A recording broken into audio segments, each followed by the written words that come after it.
Welcome to Research Recap, our research podcast on making sense, the hub for JP Morgan corporate and investment bank podcasts. In each episode of Research Recap, we'll bring you the latest industry analysis and research insights from our team of award-winning experts. Welcome to Research Recap. My name is Samantha Azzarello and I lead Content Strategy for Global Research. I'm joined today by Michael Feroli, our Chief US Economist, to talk about the June jobs report. So Mike, let's start with the report overall. Walk us through the key points and then, I guess, how would you characterize this report? So the key point is it came in surprisingly close to expectations. We had 209,000 job growth last month, which is a good number, a strong number, but it is slower than we have been seeing. In particular, private jobs were up 149,000. Again, a good number, but the slowest monthly number we've seen since 2020. The unemployment rate did tick back down to 3.6% after moving up 3 ticks the prior month. Wage growth continues to run strong, up 0.4 last month, and the work week ticked back up. So the big picture we see here is a job market that continues to very gradually cool. It looks like business demand for labor is gradually cooling. Labor market is still tight, but it does look like we may be moving into a better supply-demand balance for the labor market. And that actually leads into my next question. With respect to the labor market, we often hear the phrase mixed signals.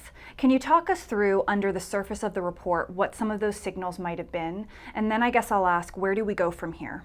As I said, the big picture, if you want to just summarize it really quickly, close to expectations. You dig underneath, there were some things that were a little better, some things that were a little worse.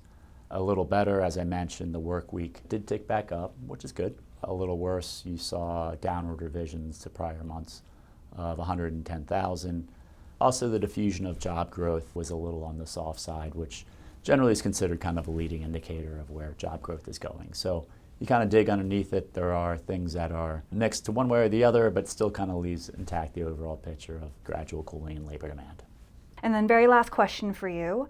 Where do we go from here? And Fed, is there any implications for the Fed's July meeting or the meeting after that? Certainly, I think in the labor market, the trend has been, as I said, sequential slowing in job growth and hours worked. And so there's every reason to expect that will continue going forward. In terms of the Fed, we do think there wasn't enough news in today's report to alter them from what seems to be a pretty well communicated intention to hike at the July meeting. The next meeting after that is the September meeting, and there'll be 2 job reports between now and then. And we think those will show further cooling such that the hike that we expect later this month will be the last. Thanks, Mike, for joining us on Research Recap. Looking forward to talking to you again next month. For more research insights, visit jpmorgan.com/research. Thanks for listening to Research Recap. If you've enjoyed this conversation, we hope you'll review, rate, and subscribe to JP Morgan's Making Sense to stay on top of the latest industry news and trends. Available on Apple Podcasts, Spotify, Google Podcasts, and YouTube.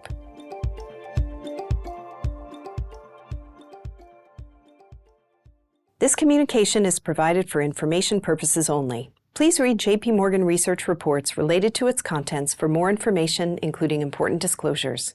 Copyright 2023, JP Morgan Chase & Co., all rights reserved.